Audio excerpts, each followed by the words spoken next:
हमारे साथ सचिन पायलट बातचीत के लिए मौजूद हैं। सर, सीडब्ल्यूसी की बैठक हुई, जातीय जनगणना का मुद्दा राहुल गांधी लगातार उठाते रहे, आप कह रहे हैं उनकी बड़ी जीत है, लेकिन बीजेपी कह रही है कि विपक्ष इसलिए बौखला रहा है कि उनका मुद्दा छिन गया। सवाल जीत हार का नहीं है, सवाल मुद्दे का है। इस मुद्दे को भाजपा ने इसकी खिल्ली उड़ाई, मजाक बनाया और कहा बटोगे तो कटोगे, एक हो तो सेफ हो। आज सरकार जनता के सेंटिमेंट को समझ गई और उनको लगा कि जो हमारे पे दबाव बन रहा है, पॉलिटिकल दबाव कांग्रेस का है, राहुल जी का है, उसको उन्होंने समझ लिया और समय रहती अपनी रणनीति को बदल लिया। और हम तो चाहते हैं कि ये सिर्फ घोषणा ना रह जाए, इसको टाइम बाउंड तरीके से इम्प्लीमेंट किया जाए।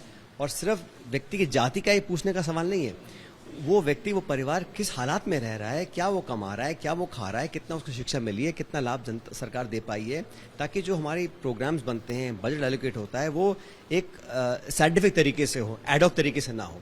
इसलिए हम लोगों ने कहा है इसको जल्दी लागू किया जाए, पूरा समर्थन हम करने को तैयार है।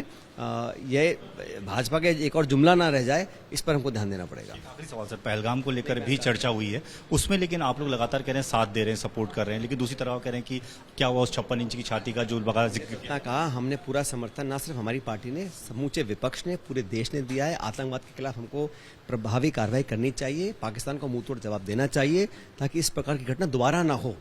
आज जो हुआ है पहलगाम में, वो सिर्फ एक आतंकवादी हमला नहीं है, वो भारत पर आक्रमण है।